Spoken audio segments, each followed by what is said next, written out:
Isang mapagpalang araw po sa inyo, Sir Blair.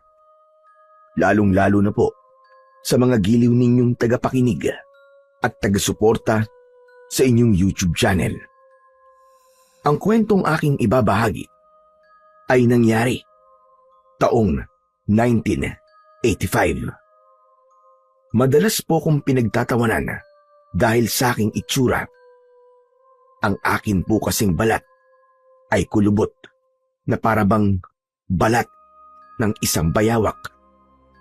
Bata pa lang po ako noon nang maganap ang isang aksidente. Iniligtas daw po ako ng aking ina mula sa sunog. Idagdag pa sa kanilang pinagtatawanan sa akin ang tungkol sa aking ina. Anak daw po ako ng isang baliw. Nawala po kasi sa katinuan ang aking ina pagkatapos niyang masaksihan kung paanong pinatay ng aswang ang aking ama.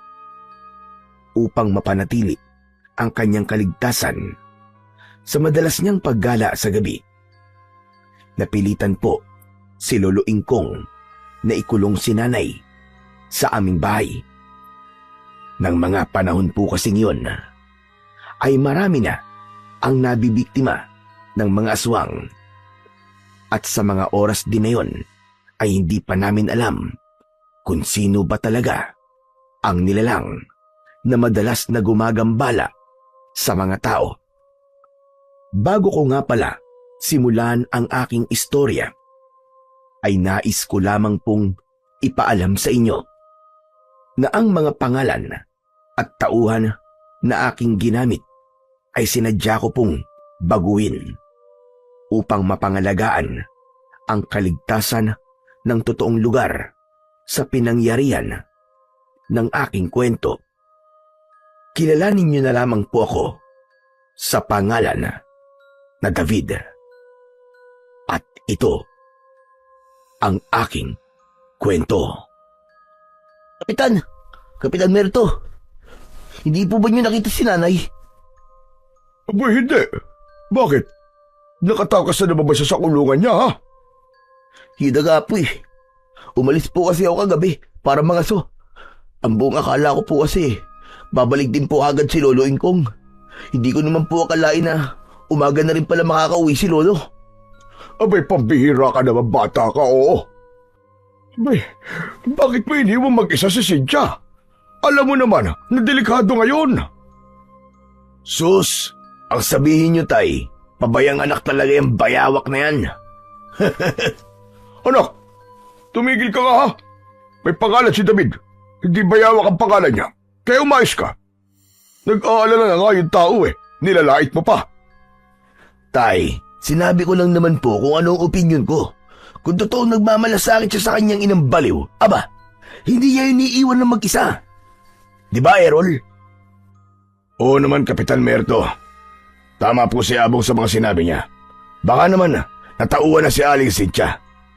Pagkatapos, sumama na sa ibang lalaki. Doon sa kapwa niya baliw. Tumigil na kayo. Nanay kong pinag-uusapan niyo dito. Errol, Abong, ano ba? Tama na yan. Tumigil na kayo. Kung mabuti pa tulungan na lamang natin si David na hanapin ang nanay niyang si Cynthia. Baka kung saan lang yun nagpunta. Huwag na. Huwag niyo na po akong tulungan, Kapitan Merto. Ako na lang po maghahanap kay nanay. Hindi naman pwede yun, David. Kailangan ka namin tulungan. Hala, sige na, Abong at Errol. Samahan niyo na si David. Pumunta na kayo sa gubat. Ako naman, magtutungo agad ako sa sementeryo. At baka doon na naman nagpunta si Cynthia. Magtatanong-tanong na rin ako sa mga tao at baka mamaya may nakakita sa kanya. Ay nako, damay na naman kami sa katangahan ng bayawak na to eh. Nakakainis talaga. Pahinga na nga namin to eh. Kapitan Merto, hindi po ako makakasama kay David sa paghahanap sa nanay niya. Mas kailangan po kasi ako ng asawa kong buntis. Ang mabuti pa kaya, kayo na lang po sumama sa kanya. Kailangan ko na pong umuwi. Buong magdamag na tayo nasa gubat. Kukumustahin ko naman po ang asawa ko. Pambihira na yan. Ang dami mo namang katwiran, Errol. Ilang oras lang naman yun eh. Hala, sige na. Samahan mo na ang aking anak na si Abong. Alalahanin niyong kasama sa tungkulin natin ang protekta ng mga taong nasasakupan natin bilang kawani ng barangay. Hindi na, wag na po, Kapitan Merto. Kaya ko naman pong hanapin si nanay na mag-isa eh. Hindi mo kakayaning hanapin si Cynthia na mag-isa, David. Sasamahan ka na ng mga tanod ko. Sige na. Napasulyap ako sa gawi ni Abong at Errol. Halata sa kanilang muka na napipilitan lamang ang mga ito. Alam ko na kapag nakaalis na si Kapitan Merto, ay pagtatawanan lamang nila ako at pagtitripan. Kaya naman, tinalikuran ko silang dalawa at walang imik na umalis. Narinig ko ang yabag ng kanilang mga paa. Sumunod sila sa akin habang naririnig ko ang hagik-gik ng kanilang tawa. Sinadya talaga nilang iparinig sa akin kung ano ang mga pinag-uusapan nila. Tol, marunong ka bang gumawa ng patibong? Ha? Aba, oo naman. Teka, sandali. Bakit? May huhulihin ba tayong hayop, ha? May bayawak kasi sa unahan ng daan natin, Tol. Ang pangit ng bayawak. Saksakan ng pangit talaga. At may damit ang bayawak, Tol. May bumili kaya sa atin kung sakaling ibenta natin ang bayawak na yan. Baka kahit libre, hindi siya tanggapin. Teka, ako ba ang pinag-uusapan nyo, ha? Bakit? May iba pa bang bayawak dito maliban sa'yo? Hindi ako nakikipagbiruan sa inyong dalawa. Kung wala naman kayo may itutulong pala sa akin, ang mabuti pa. Umuwi na lamang kayo. Hindi ko kayo kailangan dito. Hoy, teka, papalala ko lang sa'yo ha. Baka nakalimutan mo na kung hindi naman dahil kay tatay, hindi ka namin sasamahan dito, Ugok. Tsaka isa pa, tanong lang. Ang hirap siguro na magkaroon ng isang ina na baliw, ano? Sus, Abong, wag mo na siyang tanungin kung mahirap magkaroon ng baliw na ina. Mas mabuti na itanong mo kay David kung mahirap bang maging isang bayawak. Tignan mo naman, Tol, oh. Tignan mo ang kanyang balat sa braso. Grabe. Pwede nang paggasaan ng itak sa sobrang kagaspangan. Tumigil na kayo. Wala kayong alam kung gaano kahirap papin at pintasin ng mga kagaya nyo. Magpasalamat na nga lang kayo eh. Alam ko pa rin kung paano magpakatao. Huwag kayong mag-alala. Hindi nyo ako katulad. Mukha nga kayong tao, pero ang asal nyo ay parang sa hayop. Kahit ganito ang itsura ng balat ko, alam ko na mabuti akong tao. Hindi katulad nyo. Mga asal demonyo. Wow! Hanip pa. Lakas mong makapikon na. Ano? Subang tamaan ha? Hindi ako pumapatol sa mga hayop. Ba't lintig na to ha? Hinahamon mo ba ako ha? Tol, ano ka ba naman? Huwag mo na siyang patulan. Sige ka, baka mahawa ka, ikaw rin. Kung sa bagay, tama ka. Baka mamaya magkapalit pa kami ng balat ng bayawak na yan. Maigpit kong nakuyom ang aking mga kamao dahil sa labis na galit. Subalit, mas nanaig sa akin ang kagustuhan kong mahanap si nanay. Kaya naman, mas pinili kong tumalikod na lang at wag na lamang pansinin ang mga pagpaparinig ng dalawa sa akin. Pagkalipas ng ilang oras na paghahanap sa aking ina, hindi namin siya nahanap. Kung saan-saan kami napadpad, panay rin ang tawag ko sa pangalan ni nanay. Habang ang dalawa naman sa hulihan ng aking daan ay panay din ang bulungan at hagik-gikan ng tawa.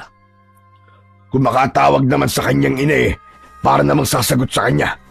Wala nga sa katinuan, di ba? Ibig sabihin nun, walang nakikilala, tulala at tanga. Mas baliw pa yata to kesa sa nanay niya. Hindi ko na napigilan ang aking sarili at hinarap ko silang dalawa. Nanginginig ang aking katawan dahil sa pagtitimpi ko ng galit. Oo, mas baliw nga ako kesa sa aking ina. Dahil nanay ko nawawala. Pero kung baligtarin natin ang sitwasyon at ang ina niyo naman ang biglang nawala, ganyan rin ba ang sasabihin niyo? Ganyan pa rin ba kalakas sa mga tawa niyo? Kung kayo naman na nasa kalagayan ko, pababayaan niyo ba nanay niyo? Pasensya ka na. Wala na akong ina. Tsaka, hindi yung mangyayari, David. Dahil hindi naman baliw ang nanay namin eh. Hindi nga namin alam kung bakit sumama-sama pa kami sa'yo rito. Alam mo, sa totoo lang, mukha mo palang nakakatawan eh. Kaya hindi namin mapigilan ng pagtawa. Masisisi mo ba kami, ha? Kung ngayon lang kami nakakita ng tao na mukhang bayawak. Isa pa, hindi namin trabaho ang maghanap ng nawawalang baliw. Kaya ang mabuti pa, ikaw na lang ang maghanap sa iyong ina. Baka may samaligdo ka pa eh. Ipasa mo pa sa amin ang malabayawak mong balat.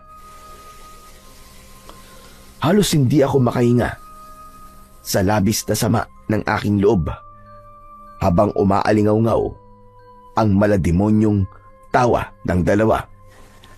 Subalit mas pinili kong maging matatag at labanan ang lahat ng kanilang panlalait sa akin. Sige na, makakaalis na kayo. Salamat na lang sa tulong nyo. Tulong na mas nakadagdag pa sa bigat na nararamdaman ko. Wala kaming pakialam sa nararamdaman mo. Tama ka. Wala nga kayong pakialam. Dahil hindi naman talaga kayo tao. Hayop ang tawag sa mga kagaya niyong walang pakialam sa nararamdaman ng ibang tao. Ano? Ano sabi mo? Para sa akin, hindi tao ang tingin ko sa inyo. Masahol pa kayo sa mga hayop na pinapana ako sa gubat. Sa tuwing nanguhuli ako ng mga baboy mo, ang mga pagbumukha ninyo nakikita ko. Kaya nga nalilito ako minsan eh. Kung tao pa ba kayo o hayop? Tila napikon si Errol sa aking mga sinabi. Kaya naman, inambahan niya ako ng suntok sa muka na agad naman pinigilan ni Abong.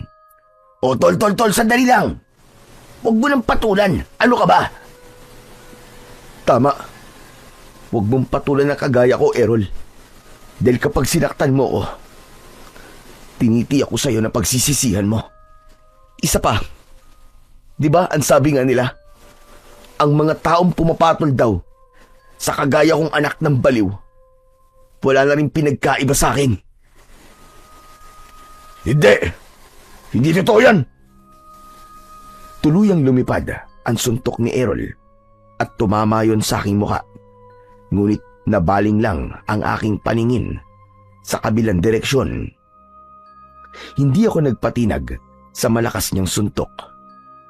Kailangan kong magpakita ng katapangan para tigilan na nila ako. Ngunit mas naging dahilan pala yon upang mas lalong lumalim ang galit nila sa akin. Pinagtulungan nila akong dalawa na suntukin. Tama na! Huwag niyo akong saktan! Ano bang ginawa akong kasalanan sa inyo? At palagi niyo na lamang akong ginaganito. Palagi niyo akong inaasar, sinasaktan at pinagtatawanan. Hindi ko rin alam kung bakit mainit ang dugo ko sa'yo. Nakikita ko pa lang ang pagmumukha mo. Nasusura na ako at kumukulo na agad ang dugo ko. Kung ayaw mo akong makita, di bumikit ka. Tanga ka pala eh. Mas lalong napikon si Errol at nauwi sa suntukan ang paghahanap namin kay nanay. Nagpambuno kaming dalawa at gumulong-gulong sa lupa. Habang si Abong naman ay panay ang sipa niya sa akin likod. Maya-maya pa ay biglang dumating si Kapitan Merto. Mabilis siyang lumapit sa aming kinaroroonan kasama ang kanyang mga tanod para awatin kaming tatlo. Hoy! Hoy, ano ba yan? Tama na! Ano ba? Awat na! Ano ba nangyayari sa inyo, ha? Ay nako, pambihira talaga kayo. Mabuti na lang pala at sinundan ko kayo. Kung hindi, wala akong kalam-alam na nagpapatay na pala kayo. Lentik na yan. Ipaliwanag nyo nga kung ano nangyayari dito, ha? Kasi itong si David siya na nga ang tinutulungan namin. Siya pa ang galit. Hindi totoo yan. Inaasarin niyo ako. Pinagtatawanan niyo ako ni Abong. Teka, bakit naman nadamay ako dyan, ha? Umaawat lang naman ako sa inyong dalawa. Abong, tumigil ka, ha? Hindi ka umaawat. Nakikisipa ka rin kay David. Tsaka may umaawat ba? Nahawak mo sa kamay si David? Lumalabas na pinagtutulungan niyo siya. Ay nako, pambihira naman kayo. Alalahanin niyo, ha? Mga tanod kayo. Dapat kayo ang nagbibigay ng magandang halimbawa sa mga tao na sasakupan ninyo bilang pagpapanatili ng katahimikan sa baryong ito. Tandaan yung dalawa. Tanod kayo. Hindi kayo mga sanggano. Nakakahiya kayo. Tay, maglilingkod kami sa baryo, pero hindi sa ungas na yan. Dinuro pa ako ni Abong habang bakas sa kanyang muka ang galit. Kaya naman, pinigilan na sila ni Kapitan Merto. Hala, sige na. Tama na yan. Umuwi na kayong dalawa. At ikaw naman, David, sasamahan na lang kitang umuwi sa bahay niyo. Nahanap ko ng nanay mo. Talaga po? Oo, nakita ko siya doon sa may sementeryo. Natutulog sa ibabaw ng nicho ni Dante. Anak naman ng 7 kamote, oh. Sana, sinabi niyo agad sa amin, Kapitan, na nahanap niyo ng baliw na yun nang nakauwi na kami. Paano ko sasabihin? Ha, Errol? Wala na eh. Nauna na ang pagsusutukan niyo dalawa. Hala, tara na. Umuwi na tayo. At gusto ko na rin magpahinga. Dahil sa nangyari, mabilis kaming iniwan ni Abong at Errol. Kaming dalawa naman ni Kapitan Merto ay umuwi na rin sa bahay. Pagdating namin ay agad kong nakita si Nanay. Nakaupo siya sa bangko habang pinupunasan ni Lolo Ingkong ang paa ni Nanay. O paano? Maiwan ka na namin dito, David, ha? Siya nga pala. Huwag niyong hahayaan na mawala ulit si Cynthia. Aba, mahirap na. Baka matiyempuan siya ng mga gumagalang aswang. Alam mo naman ang kalagayan ng baryo natin, hindi ba? Nahaharap tayo sa matinding suliranin. Opo, Kapitan. Maraming salamat po sa tulong niyo. Hala, sige na. Lapitan mo ng nanay mo at gamutin mo rin ang mga sugat mo. Nagdadalawang isip akong lumapit kay Lolo Ingkong dahil alam kong pagagalitan na naman niya ako. Pero nang matapos ito sa kanyang ginagawa, ay siya na ang unang nagsalita. Hala, sige na, David. Ipasok mo na nanay mo sa kulungan. Kailangan nating mag-usap na dalawa. Nang pumasok sa loob ng bahay si Lolo Ingkong, nilapitan ko naman si Nanay na panay ang pagsasalita ng kung ano-ano. Nay, halika na po. Pumasok na po tayo sa loob ng bahay. Akma kong hahawakan sa kamay si Nanay nang iiwas niya ang kanyang kamay. Tinatanong niya ako kung sino ako, kung ano raw ang pangalan ko. Sa tuwing sinasagot ko siya, palagi niyang sinasabi na wala raw siyang anak at patay na ang kanyang asawa. Kung minsan naman, bigla niya akong yayakapin at sasabihin, patayin ko raw ang mga aswang na pumatay sa aking ama. Ilan lamang ang mga yon sa ginagawa ng aking ina na labis na nagpapabigat sa kalooban ko. Pakiramdam ko, pagod na ako sa pag-aalaga sa kanya. Isang malalim na buntong hininga ang pinakawalan ko bago ko ikinulong si Nanay. Pagkatapos ay agad akong nagtungo sa kusina at nakipag-usap kay Lolo Ingkong. Ano pong pag-uusapan natin, Lolo Ingkong? Hindi ko rin nagugustuhan ang madalas na pagtakas ni Cynthia mula sa kulungan niya. Nag-aalala ako, paano kung mapahamak siya? O di kaya naman matsyempuan siya ng mga aso na gumagala sa gabi. Sana, hindi na ito maulit, David. Hindi mo dapat iniiwan na mag-isa ang iyong ina. Ipinagpaliban mo muna sana ang pangangaso mo. Lolo Ingkong, aksidente po ang pagkakatakas po ni nanay sa kulungan niya. Wala pong may kagustuhan nun. Isa pa, kaya lang naman po ako nangangaso sa gubat dahil yun lang naman po ang alam kong hanap buhay. Ang inaalala ko lang naman dito ay baka mapahamak siya. Hindi ka muna sana umalis kagabi nang malaman mo na hindi pa ako umuwi. Dapat palitan tayo sa pagbabantay sa kanya. Yun lang. Pasensya na po kayo, Lolo Ingkong.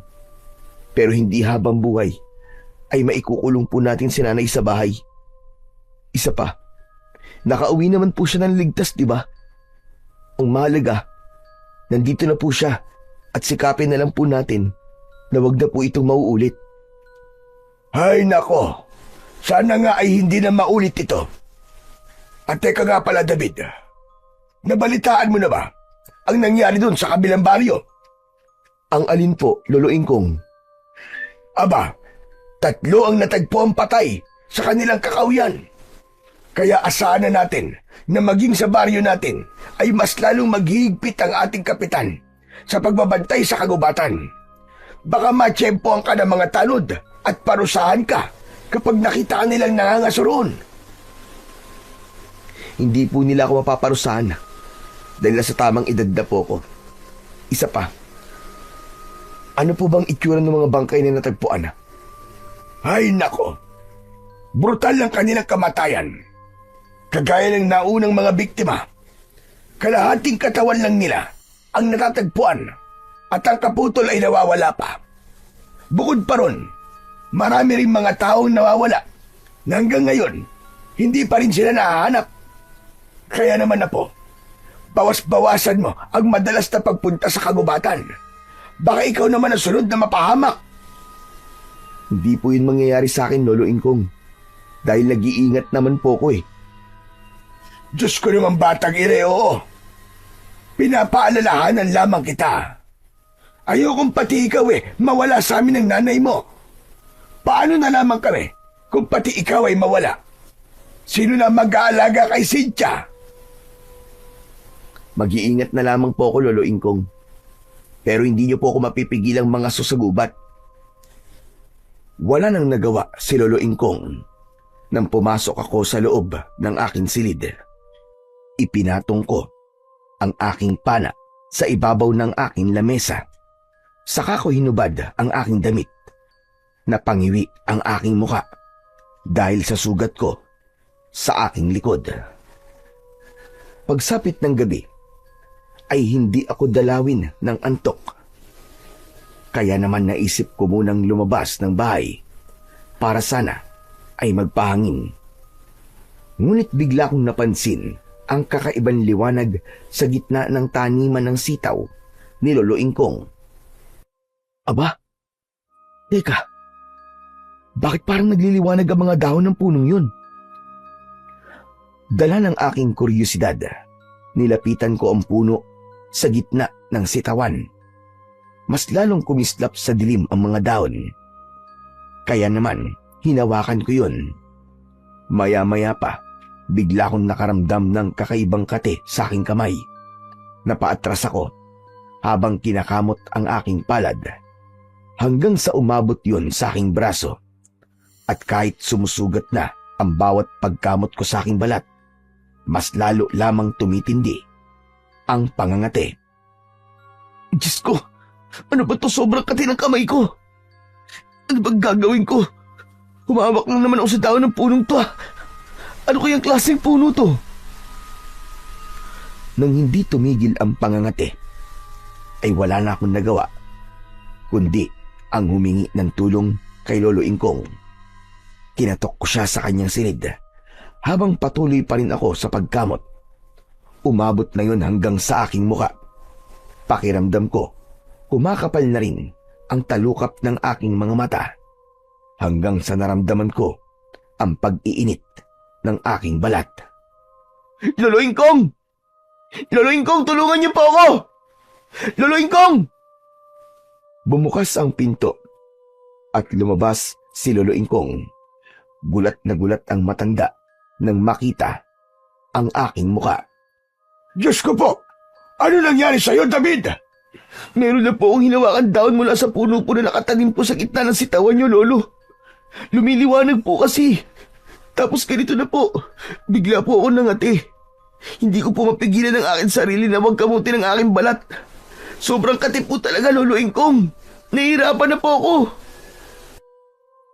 Hinawakan ni Lolo ang aking namamagang kamay at muka. Bumakas ang pag-aalala sa kanyang anyo at pinapasok niya ako sa loob ng kanyang kwarto. Ano bang naisip mo? At pinakialaman mo ang tanim ko, ah? Isa pa, bakit nasa labas ka pa na ganitong oras ng gabi? Huwag niyo na po muna akong sermonan, Lolo. Ano po ba nangyayari sa akin? Nalasog ka ng daon ng lipa. Ang sino man nahahawak sa kanyang daon ay mangangati na sobra hanggang sa nagnatin ka. Ano? Bakit naman po kasi kayo nagtatanim ng ganong klaseng halaman? Pambihira naman kayo, Lolo. Meron akong dahilan kung bakit kailangan ko magtanim ng mapanganib na puno ng lipa. Kung ano man po yung dahilan nyo na yan, hindi na mahalaga yun. Ang mahalaga, Lolo Ingkong, tulungan nyo na lang po ako. Hindi ko na po talaga kaya ang kati. Marami na rin po akong sugat sa balat. Tignan nyo nga. Wala akong tigil sa pagkamot. Ay nako, sandali lang. At ikukuha mo na kita ng gamot. Lumapit si Lolo Ingkong sa kanyang lumang aparador. Pagbukas niya, ay napansin ko kagad ang mga ribulto na kulay itim at isang limbro na nakapatong sa estante. Kinuha niya ang bote ng langis at agad siyang lumapit sa akin. Anong kamay ba ang ipinanghawak mo sa daon? Ito po kaliwang kamay ko, Lolo. Ano po bang uri ng laso ng daon ng lipa? Ang daon ng lipa ay isang tropical wood nettles. Kilala ito sa puno ng lipa sa Tagalog. Sa ibang wika, ang lipa ay tinatawag na ligas, lalo na dito sa Kabikulan. Isang kilalang lahi ng mga halaman na naglalabas ng lason na nagdudulot ng matinding pangangati sa balat. Bakit lumiliwanag po ang kanyang daon sa gabi? Hindi siya talagang lumiliwanag sa gabi. Kung nakikita mo ang liwanag ng kanyang daon, ibig sabihin nun, ikaw ang susunod sa aking yapak. Ano? Susunod po ako sa yapak nyo? Bilang antingero? Oo. At may papaliwanag ko lamang sa iyo ang lahat kapag dumating na ang takdang oras. Teka, ano ba ang kulay ng liwanag na nakita mo sa daon ng lipa? Kulay dilaw po na para bang ilaw ng alitaptap. Kapag nagkulay asul ang liwanag ng daon, yun na ang hudyat para ipamana sa iyo ang lahat ng aking mga kagamitan sa pakikipaglaban sa mga aswang. Ho? Manunugis po kayo ng aswang? Hindi lang ako basta manunugis ng aswang, apo. Hala, sige na. Kailangan ko na simulan ng panggagamot sa iyo. Matagal bago mawala ang pamamaga sa katawan mo. Siguro mga 2 araw pa ang kailangan palipasin. Naku, ano ba yan? Paano na ako nito, Lolo Ingkong? Natitiyak ko po na pagtatawanan na naman nila ako. Huwag mo silang papansinin. Isa pa, kasalanan mo naman kung bakit nangyari yan sa iyo eh. Ang hilig mo kasing makialam ng mga gawa ko. Kaya yan, tignan mo tuloy ang nangyari sa iyo. Lolo Ingkong, kayo po may kasalanan nito eh. Kung di po kayo nagtanim ng ganong klaseng puno, hindi po ako magkakaganito. Kagaya nga ng sinabi ko, may dahilan kung bakit ko itinanim ang punong yon. Hindi mo ba alam? Ganyang idadakot sa iyo nang itinanim ko ang puno ng lipa. At yun din ang gagawin mo pagdating ng araw. O yan, ayos na. Natapos ko ng paggagamot sa kamay mo. Mamaya lang ay mawawala na ang iyong lagnat. Para bang bigla akong nanghina sa nangyari sa akin, Lolo Ingkong? Talagang makakaramdam ka ng panghihina dahil merong laso na pumasok sa iyong katawan. Hala, sige na. Kailangan ko na matulog. Masyado ng malalim ang gabi. Matulog ka na rin, Apo. Para bang nagdahilan na nawala ang pangngati sa aking buong katawan. Kaya bigla akong nagtaka sa kakaibang puno na yon. Kinabukasan ay hindi ako makakilos ng maayos dahil maga pa rin ang aking katawan. Kaya lang, bigla akong nakarinig ng malakas na pagtawag mula sa labas. Boses yon ni Kapitan Merto. Tao po! Tao po! Tatay Ingkong! Nandyan po ba kayo? Narinig ko na bumukas ang pintuan. Kasunod ng boses ni Lolo Ingkong. Pagsilip ko sa siwang ng pintuan ng aking silid, nakita ko ang maraming tanod kasama sina Abong at Errol. Anong kailangan nyo, Kapitan Merto? Pasensya na po kayo kung napaaga yata ang pagpunta ko rito. Gusto ko lang po kayong kausapin tungkol po sa bagong biktima na nakita po namin kanina lang madaling araw. Malapit lang po kasi sa lugar nyo eh. Wala po ba kayong napansing kakaiba kagabi o narinig man lang? Nako, wala naman po, Kapitan. Maaga po kaming natulog ni David. Pwede po bang makausap ko po si David? Ay sige, sandali lang. Tatawagin ko lamang siya. Hindi ko na hinintay na lumapit pa si Lolo Ingkong sa aking kwarto. Agad akong lumabas ng aking silid at lumapit kina Kapitan.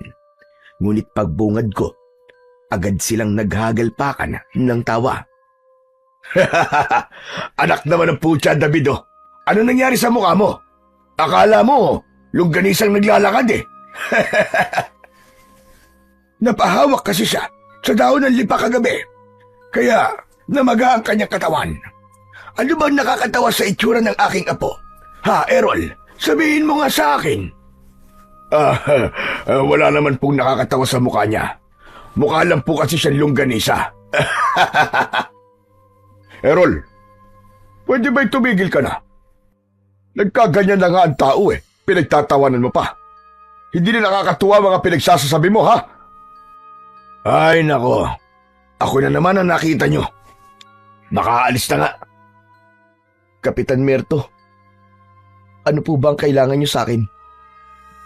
Mangyaring meron na naman kasing sumalakay na aswang na manananggal kagabi. May nakita kaming panibagong biktima malapit lang dito sa bahay nyo. Sinalakay kasi nila ang bahay ni Errol. Balak ng mga aswang na atakihin ang asawa niyang buntis na si Isabel. Kapitan, tahimik naman po kagabi at wala po ako napansing kakaiba sa paligid. Ganun ba? O siya, sige na. Magpahinga ka na ulit. Magpagaling ka, ha? Talagang malala ang itsura mo ngayon eh. Para bang hindi ikaw? Dahil sa sinabing yon ni Kapitan Merto sa akin, malakas na namang napahagalpak ng tawa si Errol mula sa kinatatayuan nito. Ganon din si Abong na hindi na halos makapagsalita dahil sa katatawa. Hindi ko alam kung anong meron sa aking apo at madalas ninyong pinagtatawanan. Wala na ba talaga kayong magawa sa buhay ninyo? Lolo Ingkong naman eh. Para naman yatang masyado kayo nagpapapekto sa pagtawa namin. Dahil hindi na nakakatuwa. Baka naman sa bandang huli, pagsisihan nyo ang ginagawa nyo kay David. Kapitan Merto, bakit nyo naman hinahayaan ang mga tanod ninyo sa ganyang pag-uugali? Pinagagalitan ko naman po sila, Tatay Ingkong. Kaya lang, talagang makukulit ang mga ito eh. Sana, hindi na ito maulit. Hindi porkit hindi lumalaban ang aking apo, pwede na nilang gawin ito sa kanya. Pasensya na po kayo, Tatay Ingkong. Asahan niyo po at pagsasabihan ko ulit sila. Lalong-lalo na po ang aking anak. Sige po, tutuloy na rin po kami. Mabuti naman. At marami pa akong gagawin. Naaabala ako sa inyo. Isa pa, umiinit ang ulo ko sa kilos ng mga kasama mo. Nananahimik ang aking apo rito eh. Pagkatapos, tatawagin niyo lamang at pagtatawanan. Bah, para yatang gusto niyo pang palakihin ang issue Nakakasama kayo ng loob, Lolo Ingkong. Bakit? May pakiramdam ka pa ba, ha? Kung ang inaatupag niyo na lamang ay ang trabaho niyo, hindi sala walang napapahamak. Hindi na kayo nahihiya. Nagro-ronda kayo gabi-gabi, pero may namamatay pa rin. Abat, sumusobra na po yata kayo Errol, tama na yan. Tanod ka. At kapag pumatol ka kay Tatay Merto, ikaw ang lalabas na masama. Pabayaan mo na siya. Hindi lang talaga niya matanggap ang ginawa niyo sa kanyang apo. Kayo may kasalanan Sinasabi ko lang naman ang opinyon ko. Hala, sige na. Makakaalis na kayo, Kapitan. Halika na, David Apo. Iniwan na namin ni Lolo Ingkong ang mga tanod sa labas. Kaya naman, wala nang nagawa si Kapitan Merto, kundi ang umalis sa tapat ng bahay namin. Lolo, hindi niyo na po dapat sinabi yun. Akala ko po ba sabi niyo huwag ko silang papansinin. Pero bakit kayo po ang hindi nakapagpigil? Pasensya ka na, Apo. Ang hirap palang magtimpi ng galit kapag ikaw mismo makakarinig. Hindi ko lang talaga gusto ang isang tanod na yung kanina. Masyadong mapanglait at mapanghusga sa kapwa niya. Ay nako, tama na nga po, Lolo. Huwag niyo na pong isipin yun. Pagkalipas ng 2 araw, ay muling bumalik sa normal ang aking itsura. Kaya malaya na naman akong nakakalabas ng bahay. Ngunit isang gabi, muling nakatakas ang aking ina mula sa kanyang kulungan. Kaya naman, hinanap namin siya ni Lolo sa kakawyan. Dala lang namin ang sulo at ang aking pana. Ilang oras kaming naghahanap, ngunit wala talaga si nanay. Binalot ng matinding pag-aalala ang aking pagkatao, lalo na nang makarinig ako ng malakas na pag-angil mula sa itaas ng puno, kasunod ng malakas na pagaspas ng pakpak na parabang napupunit na kumot. Lolo, aswang po yun, di ba? Aswang na manananggal. Diyos ko po, Apo. Aswang nga lumilipad sa tapat natin. Bilisan mo! Kailangan na natin makalis dito! Baka nakita na nila tayo!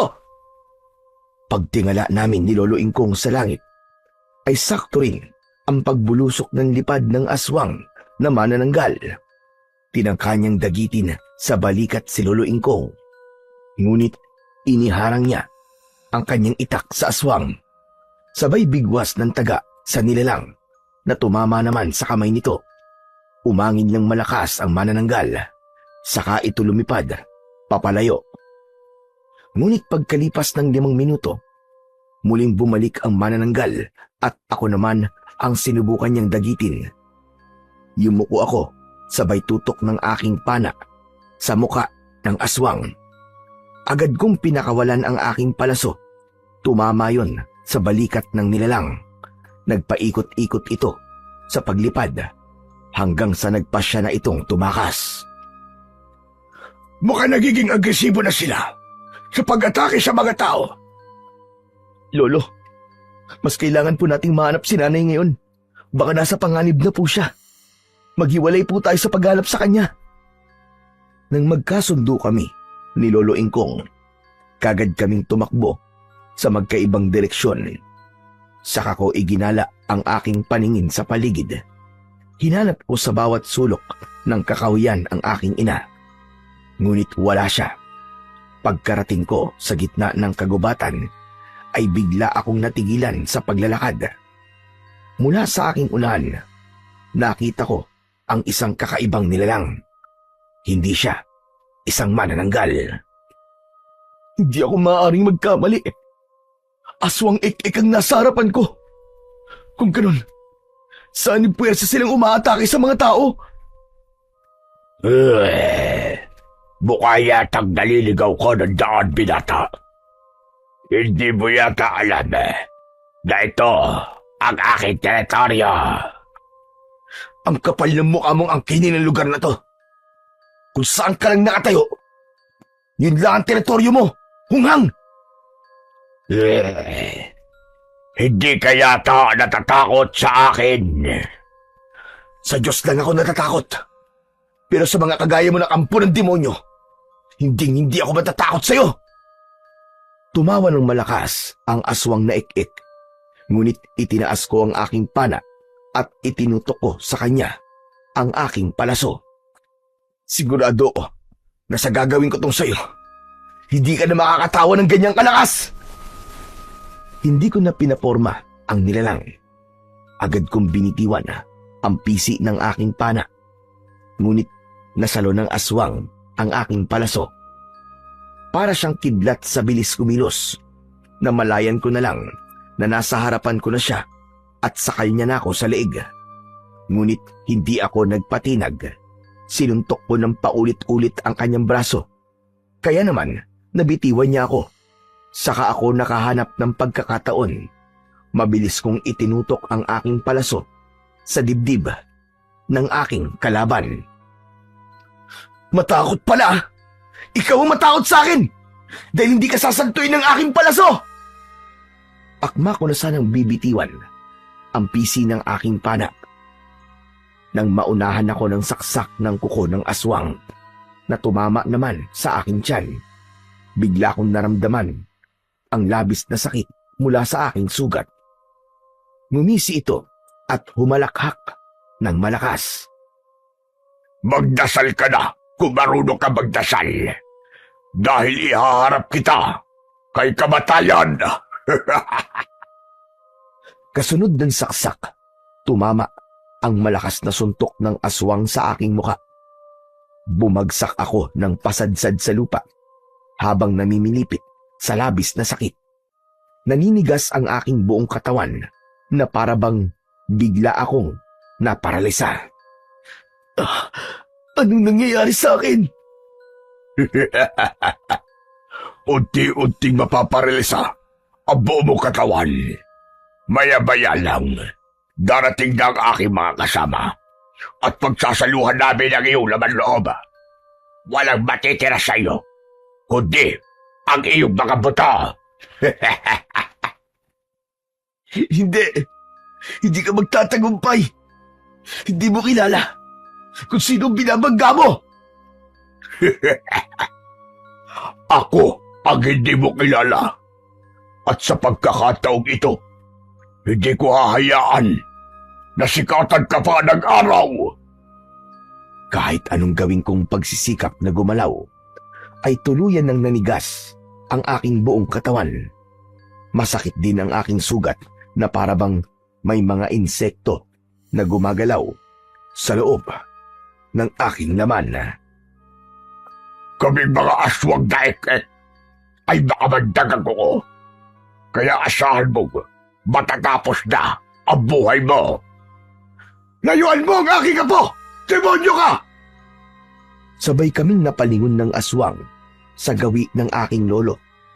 Hawak ng matanda ang kanyang itak at ibinato niya sa aswang ang hawak niyang sulo. Sa takot ng nilalang, bigla siyang nag-anyong ibon at lumipad palayo sa aking kinaroroonan. Kaagad na lumapit sa akin si lolo. Bakas sa kanyang muka ang labis na pag-aalala. Diyos ko po, Apo! Malalim ang sugat mo! Luluin kong, tulungan niyo po ako. Sobrang sakit po ng sugat ko sa akin tiyan. Oo, Apo! Tutulungan kita! Gagamutin kita, Apo! Sa lugar na yun mismo, ginamot ako ni Lolo Ingkong. Nanginginig ang kanyang kamay habang pilit niyang pinadudugo ang aking sugat. Aray! Aray, ang sakit! Tiisin mo, Apo! Kailangan natin mapadugo at mailabas ang kabandagdang aswang mula sa sugat mo. Aray! Lolo Ingkong, hindi ko na po kaya.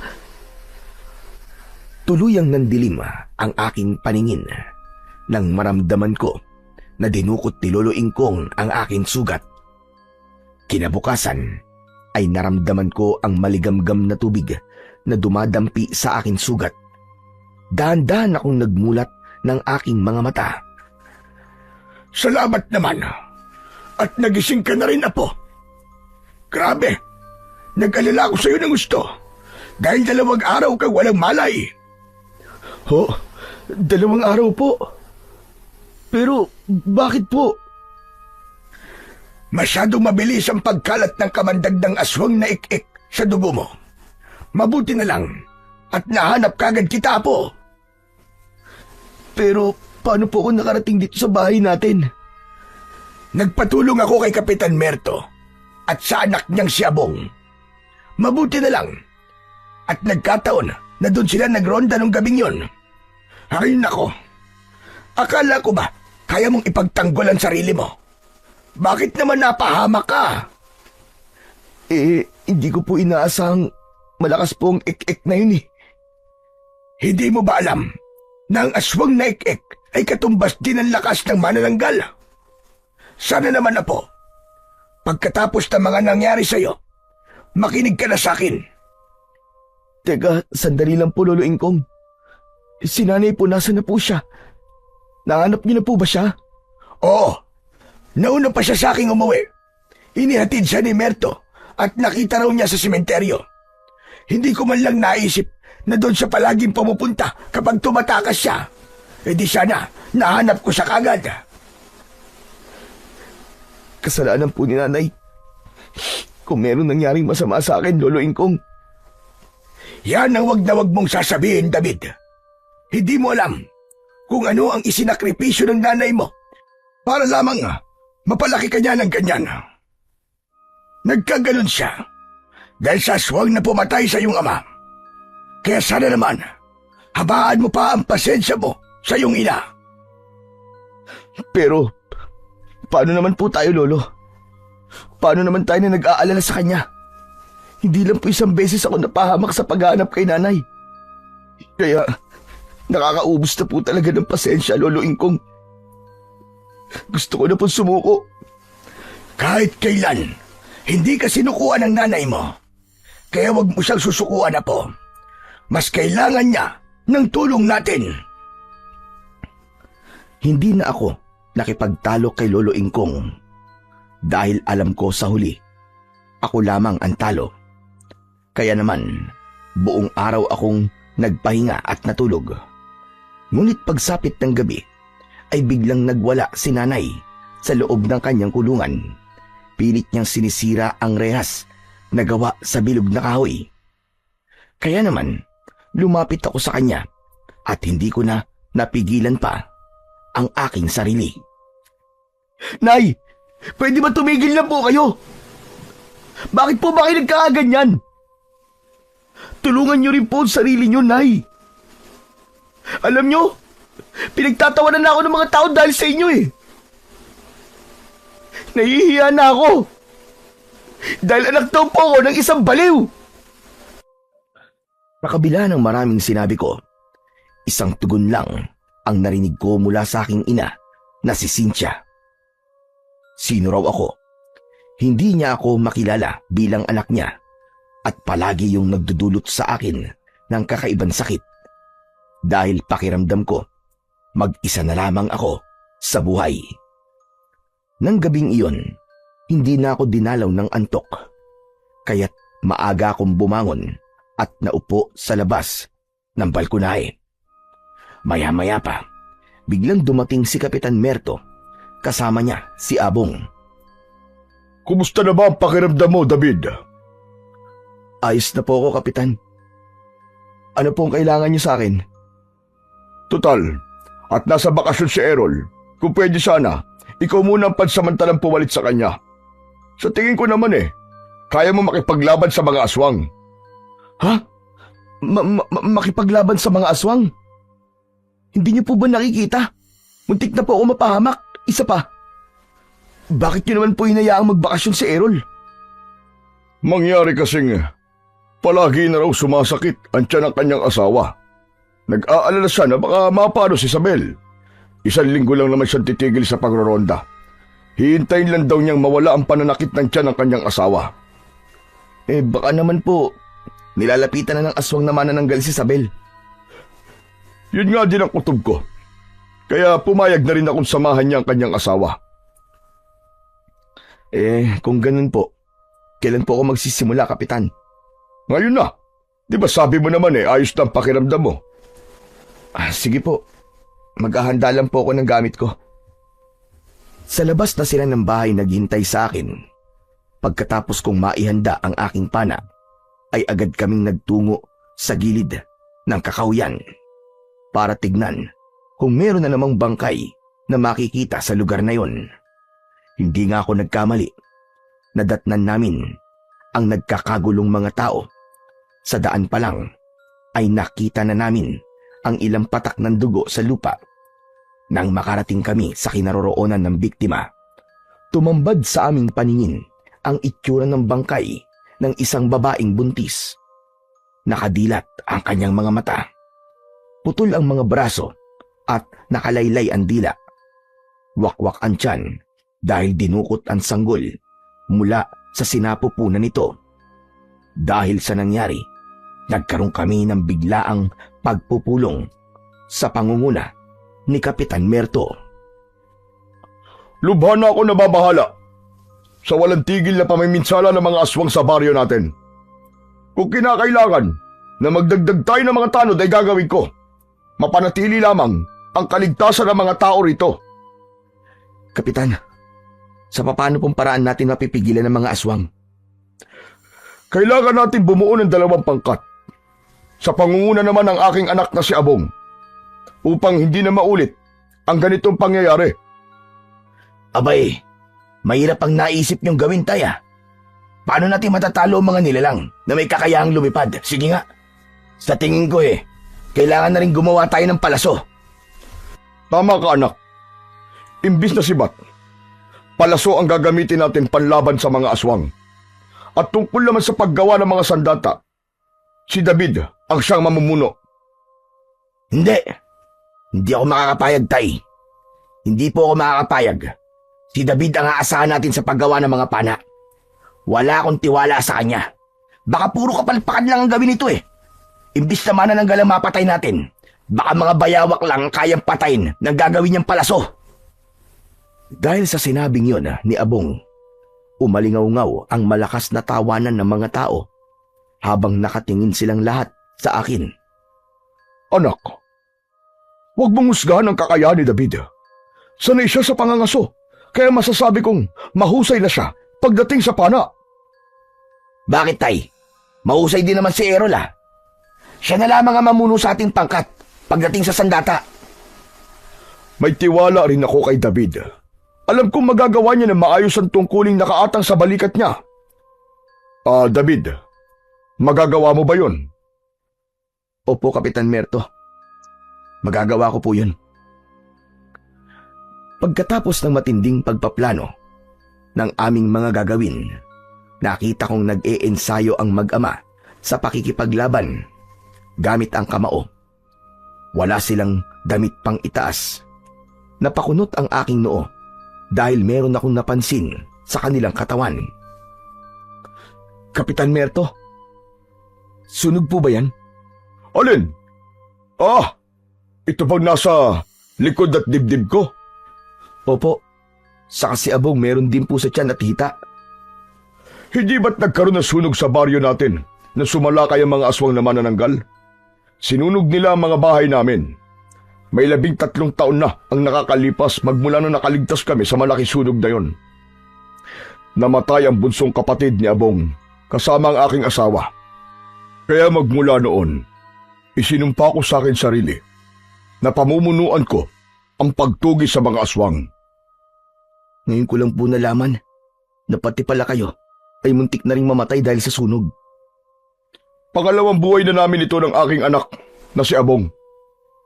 Pero bakit ganun? May peklat din naman po pala sa katawan si Abong. Pero kung makapanglait po siya sa aking braso, akala ko ay wala siyang tinatago. Hoy! Narinig ko yun Anong pinagsasasabi mo, ha? Sos, Abong, tumigil ka na nga. Wala namang masama sa sinabi ni David eh. Hala, sige na. Ituloy na natin ang pagsasanay. Mamaya, ikaw naman David, ang tuturuan ko makipaglaban gamit ang kamao at sipa. Na parang ganito. Sabay pagpapatumba ni Kapitan Merto sa kanyang anak na si Abong. Nang matapos sila sa pagsasanay, ako naman ang tinuruan niyang makipaglaban. Naging madali sa aming lahat ang pagroronda dahil nagpahinga rin ang mga aswang sa pagsalakay. Pagkalipas ng 1 linggo, ay bumalik na si Errol. Kaya naman, bigla kong natanggal sa kanilang pangkat. Pero natapos ko naman ng maaga ang paggawa ng mga palaso at pana. Isang gabi, palihim akong sumunod sa mga nagrorondang tanod. Bigla silang tumigil sa paglalakad nang makarinig sila ng kakaibang huni mula sa itaas ng mga puno. Ganun na lamang ang panlalaki ng kanilang mga mata. Nang bumulaga sa kanilang paningin ang mga aswang na manananggal. Sabay-sabay silang umatake papalapit sa kinaroroonan ng mga tanod. Kaagad akong kumilos. Nagpakawala ako ng palaso na tumama sa ilang mga aswang na umaatake sa mga tao. Magsikalat kayo mga kasama! Huwag niyo nga hayaang may masaktan sa inyo! Tay! Tulungan niyo ako, Tay! Tay! Mula sa aking pinagtataguan ay nakita ko si Abong. Dinagit siya ng aswang na manananggal. Mabilis akong tumakbo para sundan si Abong. Habang inililipad ito ng aswang papunta sa himpapawid. Hindi rin naman matulungan ni Kapitan Merto ang kanyang anak dahil maging siya ay inatake na rin ng aswang. Kaya naman, mabilis akong umakyat ng puno. Tumungtong ako sa sanga habang nakatutok ang aking pana sa manananggal. Sabay, pagpapakawala ko ng aking palaso na tumama naman sa leeg ng aswang. Nabitiwan ito si Abong. Mabilis ko siyang sinalo habang nakalambitin ako sa sanga ng puno. Abong! Huwag kang bibitaw, ha! Kumapit ka lang sa kamay ko! Hindi ko na kaya, David! Ang sakit na ng sugat ko sa balikat! Tiisin mo, Abong! Hindi kita mababayaan! Maingat kong ikinapit ang aking paa sa sanga ng puno at pilit kong iniangat paitaas si Abong. Nang tuluyan siyang makasampa sa sanga, ay saka naman ako lumundag mula sa itaas ng puno. Iniwan ko si Abong at tinulungan ko ang iba pang mga tanod. Nang gabing yon, ay tuluyan na akong nakipagpambuno sa hindi mabilang na mga aswang na manananggal. Lahat ng tamaan ng aking palaso ay agad na tumatakas para iligtas ang kanilang sarili. Nang humupa ang kaguluhan, nakita ko ang maraming mga tanod. Sugatan sila at nanghihina. Ganon din si Kapitan Merto na nakasandal sa puno. Kapitan Merto, ayos lang po ba kayo? Ayos lang ako. Nasaan ang anak ko? Ligtas na po siya, Kapitan. Huwag na po kayo mag-alala. Nakita ko ang ginawa mo, David. Maraming salamat sa tulong mo. Mabuti na lang at sumunod ka sa amin. Alam ko po kasi naaatake ang mga aswang dahil matagal na po silang nanahimik. Nag-aalala po ako sa kaligtasan natin. Paano po kung hindi lang sa kakahuyan sila umatake? Paano kung sa mismong baryo natin, Kapitan? Hindi ko na rin alam ang gagawin ko, David. Kailangan namin ang kagaya mo. Pasensya na po. Pero kumikilos na po ako ngayon sa aking mga plano. Basta, palagi lamang po ako nakabantay sa inyo. Maya-maya pa, ay biglang dumating si Abong. Naluluwa siyang lumapit sa kanyang ama. Tay! Tay, ayos lang po ba kayo, Tay? Ayos lang ako, anak. May sugat ka rin pala sa balikat. Halika, tulungan mo ako sa mga kasama natin. Kailangan nilang magamot kagad. Kiluluin kong niyo po siya dalhin. Magpapaiwan po muna ako rito. May kailangan lang po akong gawin, Kapitan. Pero David, baka naman mapahamak ka dito. Dati na po ako mag-isang kumikilos sa gubat na to, Kapitan. Kaya ko po ang sarili ko. Siya nga pala, David. Maraming salamat sa pagkakaligtas mo sa akin, ha. Pasensya ka na sa mga ginawa ko sa'yo nun. Huwag mo nang isipin yun, Abong. Ang mahalaga, ligtas ka. Sige na, iiwan ko muna kayo rito. Sisiguraduhin ko lang ang kaligtasan ng paligid at susunod kagad ako sa inyo. Hindi ko na hinintay na sumagot sa akin si Abong. Agad akong umalis sa kanilang harapan at tumakbo papunta sa kakahuyan. May nakita kasi akong isang nilalang na nakatayo habang pinapanood kami. Kaya kailangan ko siyang habulin para hulihin. Inilinga ko ang aking paningin sa paligid. Ngunit wala na akong nakikitang ibang nilalang sa lugar na yon. Anak ng putya! Nasaan na siya? Sigurado ako may nakita akong nilalang na tumakbo rito kanina. Saan nagsuot yun? Maya-maya pa ay bigla kong narinig ang malakas na pagaspas ng pakpak ng aswang mula sa impapawid. Pagtingala ko ay sakto rin ang pagdagit niya sa akin. Bumaon ang kanyang matutulis na kuko sa aking balikat.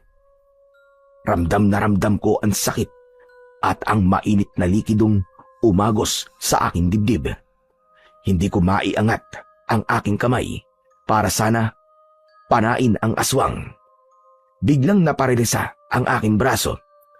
Kaya naman, tuluyan na akong naiangat sa lupa ng aswang na manananggal. Mabilis ang tibok ng aking puso dahil pakiramdam ko ng mga oras na yon ay talaga namang katapusan ko na. Mabuti na lang at sumabit ang aking paa sa isang sanga ng puno. Magaling ako sa pagkapit sa sanga gamit ang binti.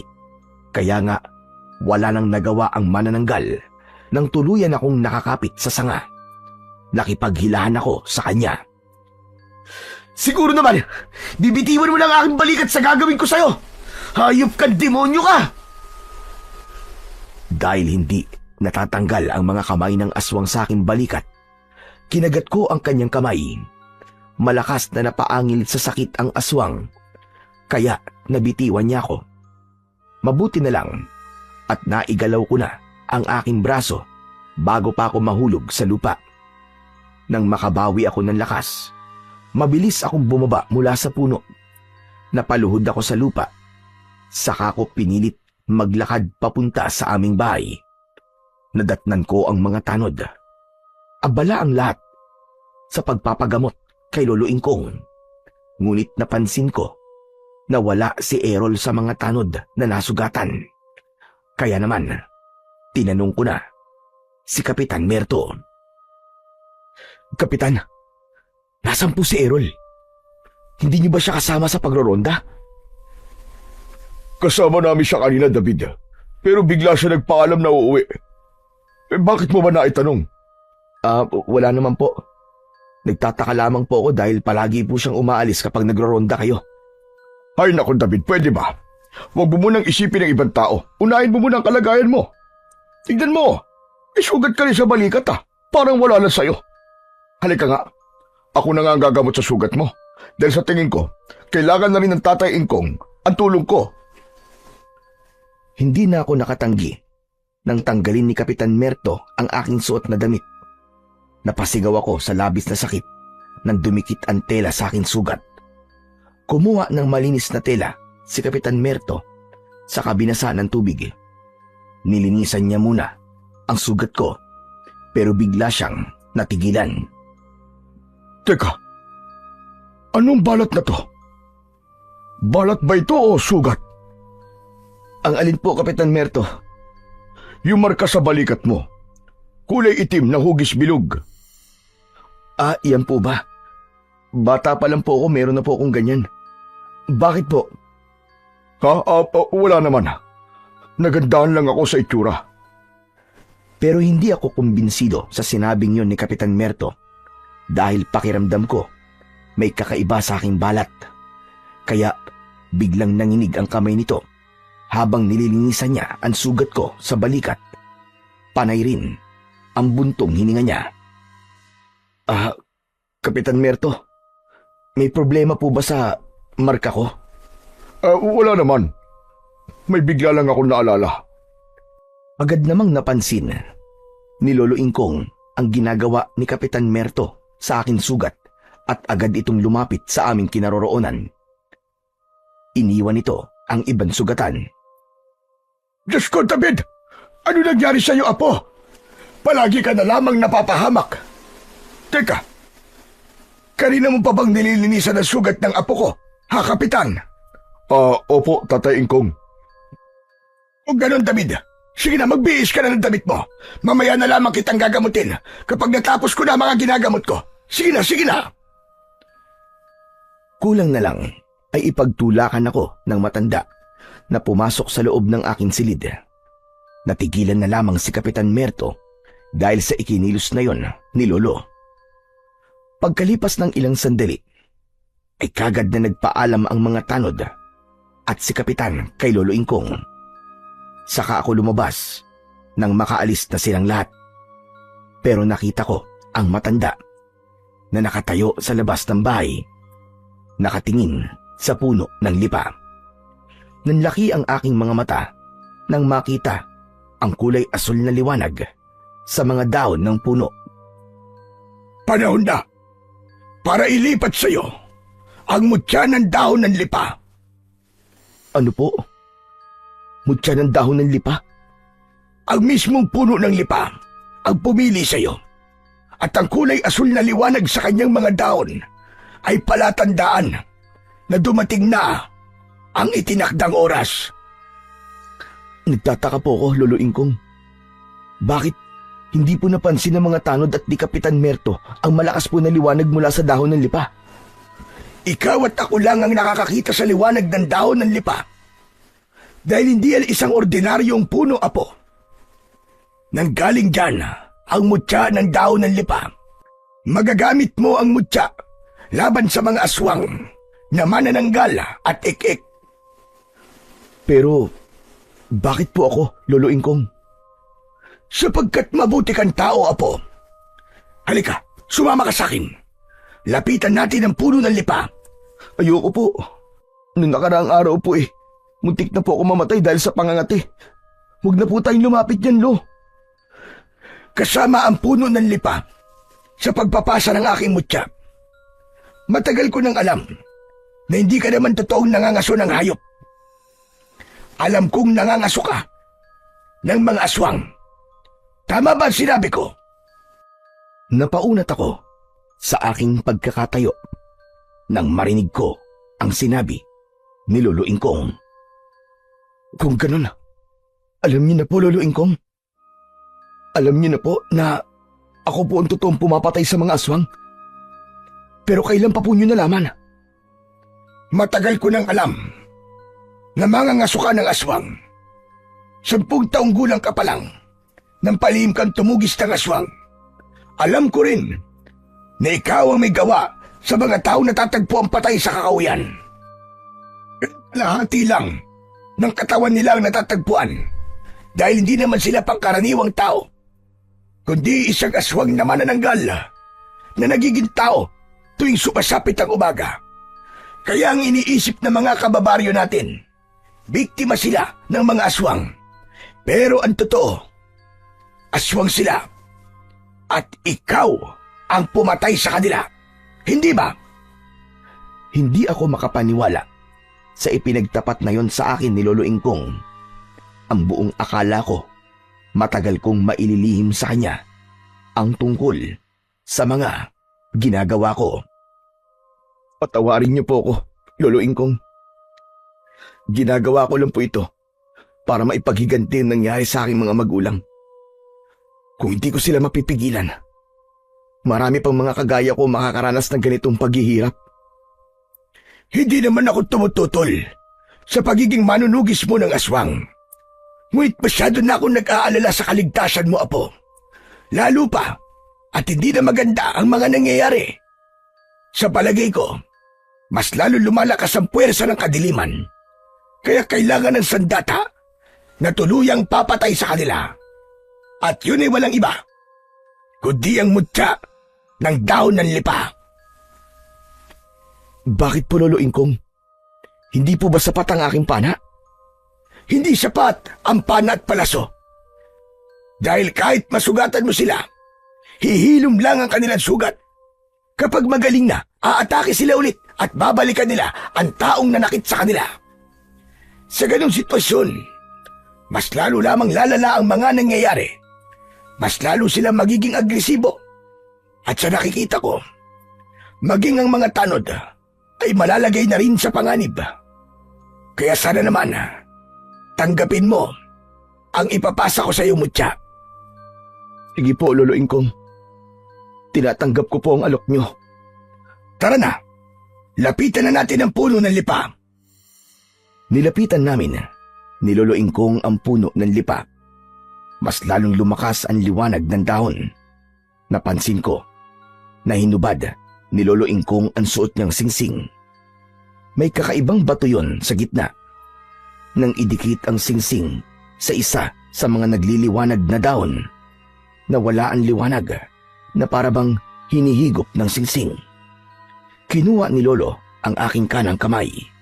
Saka siya pumikit at nag-usal ng isang orasyon. Pumikit ka at tiisin mo ang mararamdaman mong sakit sa iyong mga kamay, apo. Ngunit pagkatapos naman ng sakit na yon, magkakaroon ka ng kakaibang lakas ng katawan. Mawawala ang kirot mula sa sugat na likha ng manananggal. Nang ipikit ko ang aking mga mata, bigla kong naramdaman ang kakaibang sakit, lalo na nang isuot sa akin ni Lolo Ingkong ang singsing. Hindi ako binitiwan ng matanda hanggang sa naramdaman ko ang pagpasok ng malakas na enerhiya sa aking buong katawan. Nanginig ang aking kamay, kaya nagmulat ako ng aking mga mata. Ganun na lamang ang pagtataka ko nang mapansin ko ang pagliwanag ng paligid kahit gabi na at walang liwanag mula sa sikat ng buwan. Magbabago ang lahat ng sa iyo, apo. Magkakaroon ka ng kakayahang tumalas ang paningin, pandinig, pangamoy at pakiramdam sa paligid. Lahat ng sandatang mahahawakan mo ay magkakaroon ng iisang epekto. Yun ay ang matinding pangangati ng kanilang katawan. Lolo Ingkong, ganito po ba talaga kalakas ang singsing na to? Gaano po kalakas ang epekto ng mutya? Malalaman mo yan sa oras na may makalaban ka ng aswang. Hindi na gumagana yan sa akin. Dahil alam mo naman matanda na ako. Naghihintay na lamang ako ng pagpapasahan. At nang mailipat ko sa iyo ang mutya, bigla kong naramdaman ang panghihina ng aking katawan. Magmula ngayon, apo, ikaw na ang pinakamalakas nilang makakalaban. Magiging pinakamalakas kang manunugis, nakatatakutan ng mga aswang. Biglang tumigil sa pagsasalita si Lolo Ingkong nang marinig namin ang sigaw ni Nanay. Kaya naman, dali-dali kaming pumasok sa loob ng bahay. Nay! Nay, ano po nangyari sa inyo? Pabayaan mo siyang magwala, apo. Marahil, kapag naririnig niyan tungkol sa aswang, saka lang siya nagkakaganyan. Huwag kang mag-alala, anak. Malapit nang mabigyan ng hustisya ang mga nangyari sa inyo ng asawa mo. Nang sabihin yun ni Lolo Ingkong, umiyak ng malakas ang aking ina. Nagmamakaawa siyang palayain sa kulungan. Gusto niya raw makasama ang aking ama. Hanggang ngayon, hindi pa rin niya matanggap na wala na si tatay. Kaya naman, hindi ko napigilan ang aking sarili. Nakuyom ko ang aking kamao at pumatak na ang luha mula sa aking mga mata. Apo, meron pa akong ibibigay sa iyo. Ano po yun, Lolo Ingkong? Sumunod ka sa akin. Ipapakita ko sa iyo ang sandatang ginamit ko noon para makipaglaban sa mga aswang.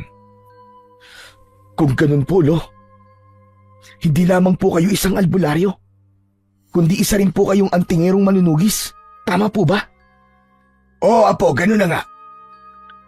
Kaya nga ganito ang buhay ko. Dahil binalikan ako ng isa sa mga pamilya ng aswang na napatay ko. At malakas ang kutob kong isa sa kanila ay ang aswang na gumagambala ngayon sa baryo natin. O di kaya naman, isang tao na minsang nagalit sa iyong ina. Pagpasok namin sa silid, ay kinuha ni Lolo Ingkong ang isang lumang baul. Binuksan niya yon at iniabot niya sa akin ang kulay itim na tela. Buksan mo, Apo. Sige, kunin mo ang sandata sa loob niyan. Mabilis kong tinanggal ang tela na nakabalot sa sandata. At yun na nga, tumambad sa aking paningin ang hawakan ng latigo. Ayan na po. Gawa sa buntot ng alakdan ang hawakan ng latigo. Yan ang bagay sa mutya ng daon ng lipa. Hinding-hindi na sila makakapanakit sa iyo at magiging banta ka sa buhay nila. Kaya, Apo ko, bigyan mo ng katarungan ang nangyari sa ama mo. Mag-iingat ka. Pagkatapos ng gabing yon, ay hindi na ako dinalaw ng antok. Pabaling-baling ako sa aking higaan dahil sa kapangyarihang bumabalot sa katawan ko. Ultimo huni ng mga insekto sa paligid ay naririnig ko kahit malayo sila sa aking kinaroroonan. Maging ang paligid parang may sariling ilaw.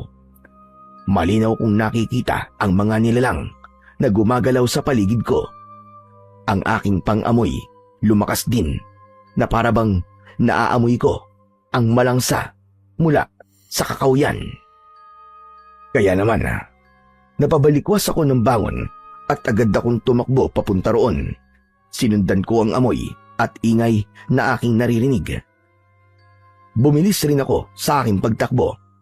Pagkalipas ng ilang minuto, narating ko kagad ang gitna ng kagubatan. Nadatnan ko ang isang aswang na ik-ik. Abala ito sa pagkain ng lamang loob ng baboy ramo. Hoy! Diablong buwang! Kumusta naman ang lasa ng katawan ng baboy ramo, ha? Aswang na ik-ik! Tumigil sa paglantak ang aswang na ik-ik at hinarap niya ako. Ngumisi ito at umangin ng malakas na parabang nagtatawag pa ng kasama. Agad kong inilatag sa lupa ang hawak kong latigo. Ni hindi nagpakita ng takot ang aswang sa aking sandata. Hindi ako makatulog sa iyong hayop ka dahil sa ingay mo. Lalong-lalo na sa mabahong singaw ng katawan ng baboy ramo na nilalantakan mo. Talagang wala kang patawad. Halimaw ka! Sa muli kong paggagupit ng latigo sa lupa, agad na umatake sa akin ang aswang na ik-ik. Lumundag siya papunta sa aking kinaroroonan. Sinalubong ko naman siya ng hampas ng latigo na tumama naman sa kanyang tiyan. Umatake siya ulit sa akin ng kalmot, ngunit nakaiwas ako at gumanti ako sa kanya ng isang suntok na tumama sa kanyang muka. Tumalsik siya ng ilang dipaan layo mula sa aking kinatatayuan. Kasunod ng paglapit ko sa aswang, ang paghagupit ng latigo sa kanyang katawan. O ano? Masakit ba, ha? Nagulat ako nang biglang magkamot ang aswang sa kanyang katawan. Umaangil siya na parabang nasasaktan at kahit nasusugat na ang kanyang balat ay tuloy pa rin siya sa pagkamot. Hindi niya makontrol ang kanyang sarili. Tuluyan ang natanggal ang kanyang laman sa kakakamot. Bumulwak ang kanyang dugo sa bawat daanan ng kanyang kuko. At mula sa aking harapan, nasaksiyan ko kung paano niyang pinatay ang kanyang sarili sa papamagitan ng pagkakamot Hindi ako makapaniwala na epekto yon ng aking mutya na sandata. Ang galing! Grabe! Totoo nga! Totoong magiging malakas akong manunugis ng aswang. Humanda kayo ngayon sa akin. Nalalapit na ang katapusan niyong lahat. Kinabukasan ay agad na tumambad sa paningin ng mga tao ang nangyari sa aswang na pinatay ko. Laking gulat nilang lahat na ang aswang na ik-ik ay isa sa mga tanod ni Kapitan Merto. Kaya naman, lahat sila ay nag-alala na baka nasa tabi-tabi lang ang aswang. Nakiisyoso rin ako sa pinagkakaguluhang bangkay. Kaya naman, agad kong napansin ang buntis na si Sabel. Siya ang asawa ni Errol. Bigla akong nakaramdam ng kakaibang presensya. Akma ko sanang lalapitan si Sabel nang bigla namang humarang sa aking harapan. Si Errol. Hoy, saan ka pupunta? Huwag kang lalapit sa asawa ko. Baka hawaan mo, nakapangitan mo. Sigurado ka bang itsura ko lang ang dahilan kung bakit tayo mo lumapit ako sa kanya? Biglang lumikot ang mga mata ni Errol at nag-alala siyang napatingin sa gawi ni Isabel na nakatingin din sa amin. Parang hindi ko yata gusto ang tono ng pananalita mo, ha, David? Ikaw ang nag-umpisa, hindi ako, Errol. Nakadepende lang ako sa tono ng pananalita mo. Teka, sandali. Napansin ko, bakit parang hindi nagbabago ang laki ng tiyan ng asawa mo? Ano bang pakialam mo? Pwede ba? Huwag mong pinapansin ang asawa ko. May gusto ka ba sa kanya, ha? Wala akong gusto sa kanya, Errol. Pero kakaiba kasi ang nararamdaman ko sa kanya. Ano kaya ang ibig sabihin ng pakiramdam kong ito? Siya nga pala. May kakayahan akong makakita ng nilalang na hindi nakikita ng ordinaryong tao. Yun lang. Gusto ko lang ipalam sa'yo. Kaya mag-iingat ka. Palagi na akong magbabantay sa inyo. Hoy, kayo dalawa! Ano na naman ba ang pinag-uusapan nyo, ha? Kapitan, wala po. May tinatanong lang po si David. Mabuti naman kung ganun. Kala ko kasi kung ano na naman eh. Hala, sige na, maganda ka na, Errol. Sasama ka na sa amin sa pagroronda. Hindi na pwede yung palagi kang absent sa trabaho. Sige po, Kapitan Merto. Iuwi ko lang po muna si Isabel at susunod na ako sa inyo. Nang gabing magronda ang mga tanod, ay palihim akong sumunod sa kanila. Hindi ko inaalis ang aking paningin sa mga kilos at galaw ni Errol. Iba talaga ang nararamdaman kong presensya niya sa tuwing tinitignan ko siya. Maingat din ang aking hakbang habang sumusunod sa kanila. Ilang sandali pa ay napansin ko ang biglang paghiwalay ni Errol sa grupo ng mga tanod. Walang nakapansin na umalis ito. Bingo ka sa akin ngayon, Errol. Isang pagkakamali mo lang. Tapos ka sa akin. Sinundan ko siya hanggang sa loob ng kakahuyan. Panay ang linga niya sa paligid na parabang meron siyang hinahanap. Maya-maya pa ay nakita kong tumigil sa paglalakad si Errol at mula sa likod ng malaking puno, lumitaw ang nagtatagong si Isabel. Bumundol ang kaba sa aking dibdib nang makita kong hindi nga ako nagkamali sa nararamdaman ko sa dalawa. Mula sa aking pinagtataguan, nakita ko ang pagbigay ni Errol ng bote ng langis sa kanyang asawa. Naghubad ito ng damit at inihaplas ang langis sa buo nitong katawan. Umangil ito na parabang nasasaktan at ganun na lamang ang panlalaki ng aking mga mata nang makita ko na ang maumbok na tiyan ni Isabel ay biglang kumupis at nahati yun. Naging matandang babae si Isabel at mas lalo akong nagulat nang kausapin ito ni Errol. Inay, dumating na ang tamang pagkakataon para ubusin silang lahat. May pag-iiganti na natin ang ginawang panluloko sa atin ni tatay. Nagsalita si Isabel at sinabi niyang buhay pa si Cynthia. Kaya hindi raw ito matatahimik hanggat hindi niya napapatay ang aking ina. Hindi ako makapaniwalang hindi pala asawa ni Errol si Isabel, kundi ito ang kanyang ina na nagpapanggap na bata pa. Pero ang totoo ay matanda na ito. Matagal akong nanatili sa likod ng puno, kaya kitang-kita ko kung paanong nagbago rin ang anyo ni Errol. Bigla itong naging isang aswang na ik-ik. Hindi ako maaaring magkamali. Siya ang aswang na unang umatake sa akin nang gabing tinulungan ako ni Lolo mula sa bingit na kamatayan. Humanda ka sa akin ngayon, Errol. Kaya pala mainit ang dugo mo sa akin, ha? Dahil naghihiganti kayo sa aking ina. Hindi ko na napigilan ang bugso ng aking damdamin. Agad akong umatake sa mag-ina, ngunit nakalipad na kagad si Isabel, dala ang kalahati ng kanyang katawan, habang si Errol naman ang naiwan sa lupa. Wala ka ng kawala ngayon, Errol! Alam ko na ang lihim niyong mag-ina. Mag-asawa pala, ha? Sinasabi ko na nga ba't hindi ako maaaring magkamali sa nararamdaman ko sa inyo kanina? Ang dami mo't sinasabi. Bakit hindi mo unahing iligtas ang mga kasama mo mga tanod? Dahil sa mga oras na to, inaatake na sila ng mga alagad ko. Anong dahilan nyo? At pinatay nyo ang aking ama? Ama! Ama ko ang taong sinasabi mong ama mo. At dahil sa ginawa ng nanay mo, nasira ang aking pamilya. Kung ganun, kapatid kita? Hindi! Hindi kita matatanggap na kapatid kahit kailan. At kaya kong patayin ka, kagaya ng pagpatay ni nanay sa tatay ko na umabando na sa amin. Para akong binuhusan ng malamig na tubig nang marinig ko ang sinabi ni Errol. Hindi ako makapaniwalang kapatid ko si Errol.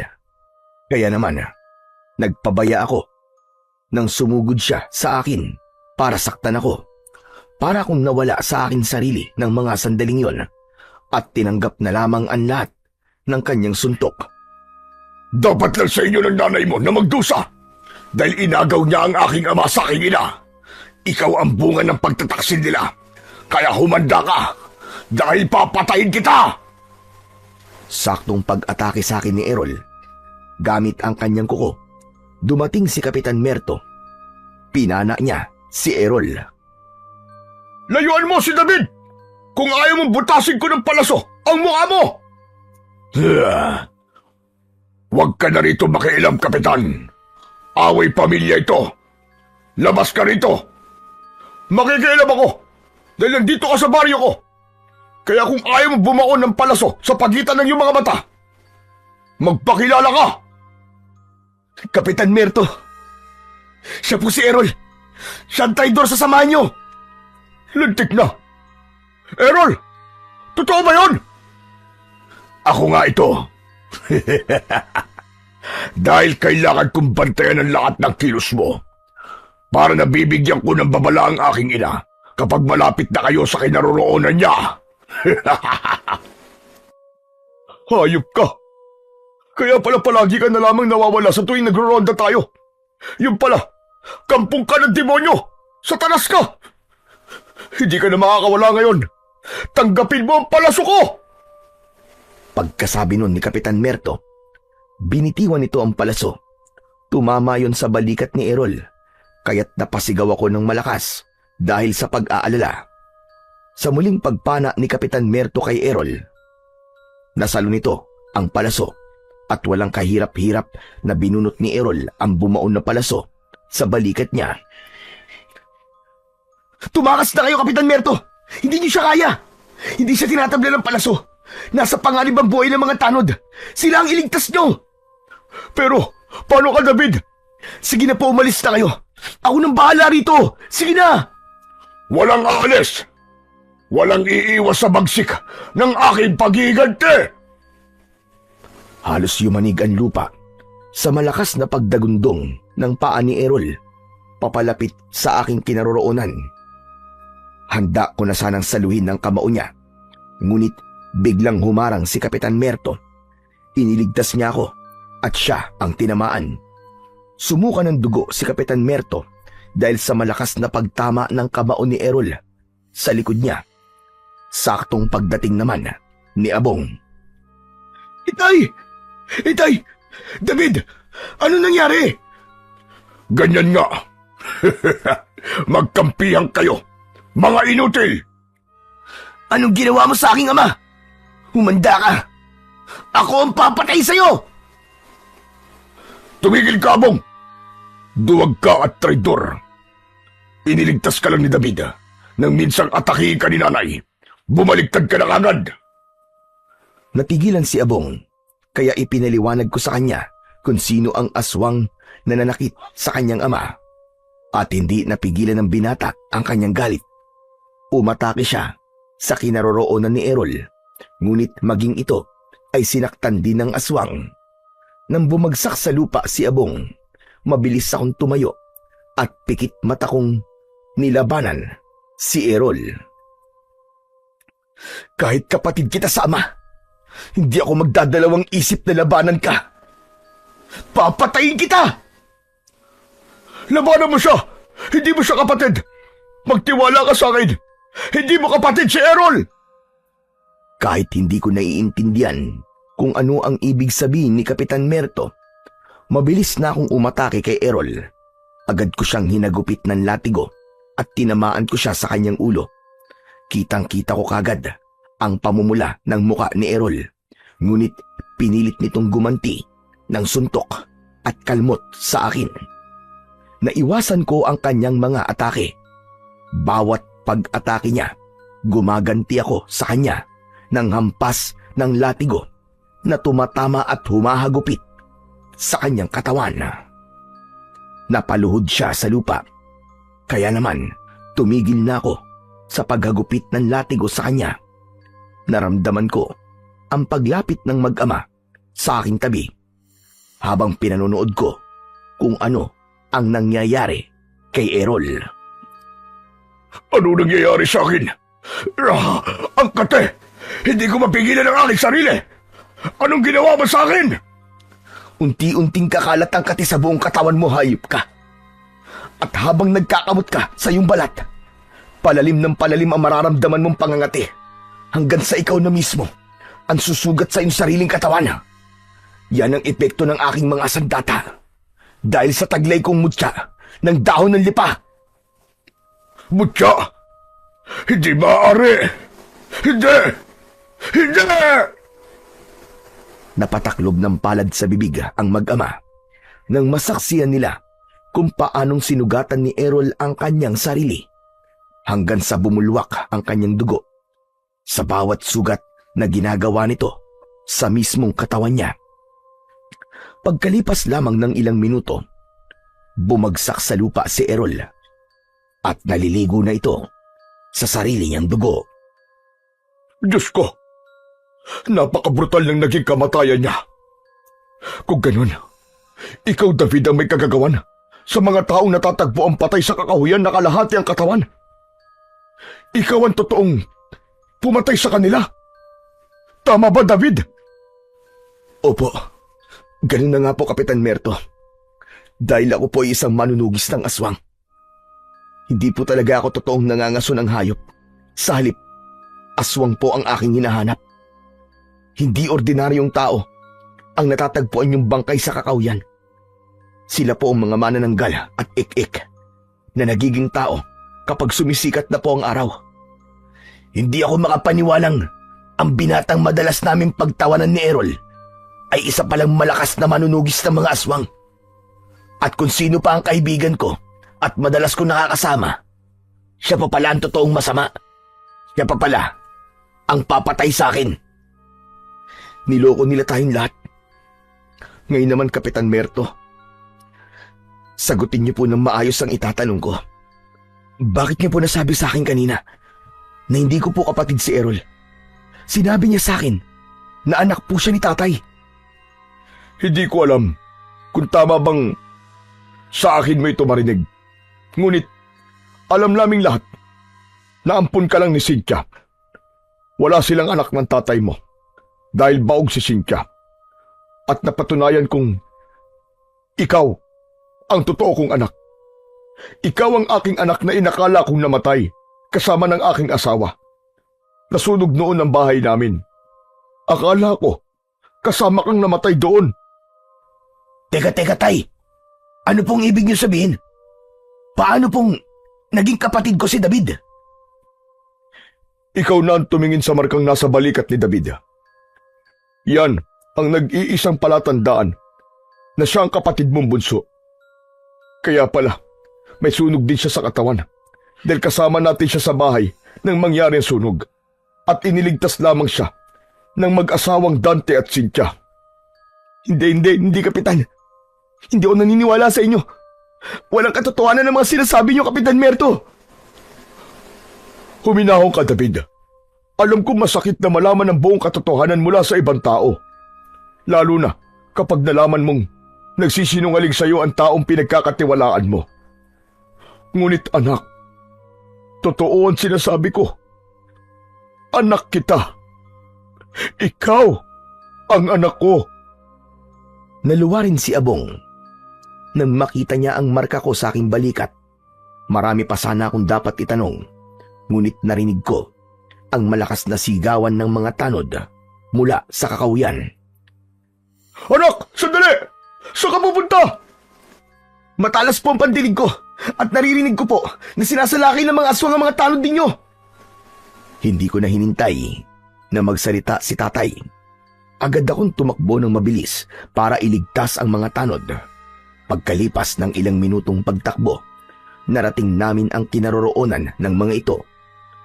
Marami na ang sugatan sa kanila. Ang iba naman ay dinagit na ng mga aswang. Bigla akong kinabahan nang makitang wala roon si Sabel. Ay, wala rito si Sabel. Malakas ang kutob kong sinasalakay niya ang bahay namin. Mauna na po kayo sa bahay. Ako na pong bahala rito. Sige anak, mag-iingat ka. Tayo na, Abong. Pero tay, paano po si Bunso? Alam kong kaya niyang tapusin ang laban sa mga aswang na yan. Mas kailangan ni Tatay Ingkong ang tulong natin. Halika na! Napansin ko na lang na tumakbo na ang mag-ama palayo sa akin. Kaya naman, hinarap ko ang mga aswang na manananggal at ik-ik. Halos mabingi ako sa pag-angin nila sa tuwing tinatamaan ko sila ng latigo sa kanilang katawan. Lahat ng mga tanod na naroroon ay nasaksiyan nila kung paano kong pinabagsak sa lupa ang mga aswang habang pinupunit nila ang sarili nilang balat at pakpak gamit ang kanilang matutulis na kuko. Hindi nila mapigilan ang pangangati ng kanilang katawan. At sa isang iglap, lahat ng mga aswang na nasugatan ng aking latigo at palaso ay nagpakamatay sa harap namin hanggang sa tuluyan silang bumagsak sa lupa habang wakwak ang kanilang tiyan at butas ang leeg. Mga kasama, sumama kayo sa akin. Iligtas natin ang mga tao sa baryo. Ang mga sugatan. Alalayan niyo, bilis! Pagkasabi ko, ay mabilis na akong tumakbo at tinaak ang daan papunta sa bahay. Pagdating ko ron, ay nasa labas ng bahay sina tatay at lolo Ingkong habang nakikipagpambuno ang mga ito sa mga kalaban. Si Sabel naman ay nakalutang sa ere, panay ang pagaspas ng kanyang pakpak. Pilit niyang kinukuha ang aking ina mula sa kulungan. Hoy! Impakta kang manananggal ka! Ako ang harapin mo! Napakahusay mo magpanggap, ah! Ang buong akala ko, magandang babae ka! Yung pala, matandang hukluban ka! Napatingin sa akin ng lahat ng mga aswang, kasunod ng pagkalat ng liwanag mula sa aking singsing. Magkakasunod na pagpapakawala ng palaso ang ginawa ko. Marami ang tinamaan at bumagsak sila sa lupa. Maya-maya pa ay meron namang lumabas na aswang na ik-ik mula sa likod ng mga puno. Ang aswang ik-ik ay tagabigay ng babala sa aswang na manananggal kapag meron silang gustong biktimahin. Lumilikha sila ng huni na ang tunog ay ik-ik. Kaya naman, palagi silang magkasama kapag umaatake sila sa mga tao. Apo ko, mag-iingat ka! At patawarin mo ko sa mga nagawa ko. Hindi po ito tamang oras para dyan, Lolo. Protektahan niyo po si nanay. Siya ang pakay ng aswang na yan. Hindi ko na tinapos ang aking sasabihin dahil inatake ko na ng pana ang aswang na si Isabel. Subalit nakaiwas ito. Inutusan niya ang kanyang mga alagad para atakihin ako. Kaya naman, sinalubong ko sila ng aking pana. Tinamaan sila sa leeg at agad na namatay. Kailangan mo mapatay si Isabel nang matigil na ang pamiminsala nila, Apo! Opo, Lolo! Mag-iingat po kayo! Pagkatapos ng pana, latigo naman ang ginamit ko. Lahat ng mga aswang na sumubok para dagitin ako, lahat sila ay hinagupit ko ng latigo na tumama naman sa dibdib, sa harap mismo ni Isabel. Bumagsak ang mga ito sa lupa habang walang tigil sa pagkakamot hanggang masugat ang kanilang katawan. Pagkalipas ng ilang minuto, lahat sila ay agad din na namatay. Dahil abala ko sa pakikipaglaban sa iba pang natitirang mga aswang na ik-ik, hindi ko naiwasan ang kalmot ni Isabel. Tumama yon sa aking braso, ngunit dahil nahawakan ko siya sa dulo ng kanyang pakpak, ubod lakas ko siyang ibinalibag sa lupa. Hindi latigo ang nararapat sa'yo, halimaw ka! Kundi palaso, nabubutas sa ulo mo! Agad kong itinutok ang aking pana at lumipad ang palaso sa ere. Tumama yon sa pagitan ng mga mata ni Isabel na tumagos naman sa bungo nito sa likod. Nilapitan ko siya, saka pinanood kung paano siyang magkamot ng kanyang katawan. Binaklas niya ang kanyang laman at binutas niya ang sarili niyang leeg hanggang sa tuluyan na siyang bawian ng buhay. Ang bagong dating naman ng mga tanod ay pinagtulungan nilang patayin ang mga nakahigang aswang na ik-ik. Napuno ng ingay ang loob ng aming bakuran mula sa galit ng mga tao. Sa isang iglap, napatay nila ang mga aswang.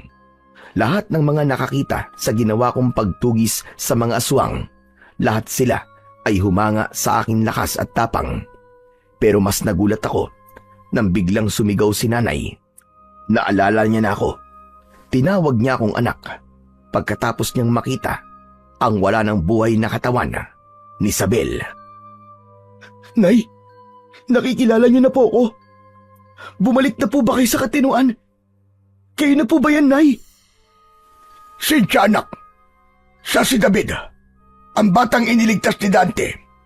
Ang batang inilagaan mo. Umiyak ng malakas ang aking ina. Maigpit niya akong niyakap. Kahit hindi ko siya totoong nanay, para sa akin, siya pa rin ang aking ina. Pagkatapos, ay humingi siya ng tawad kay Isabel.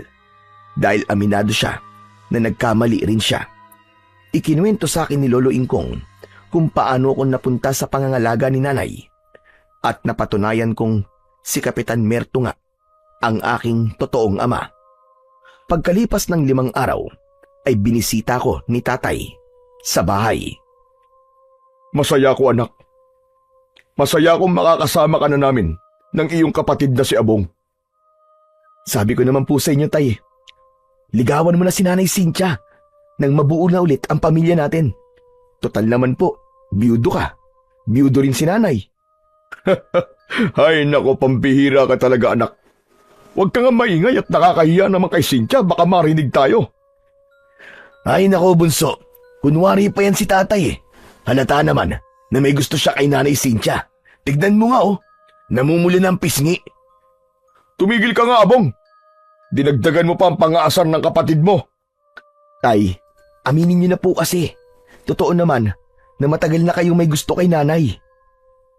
Natigil ang tawanan namin nang lumabas mula sa kusina si nanay at may dala ng kape para sa aming tatlo.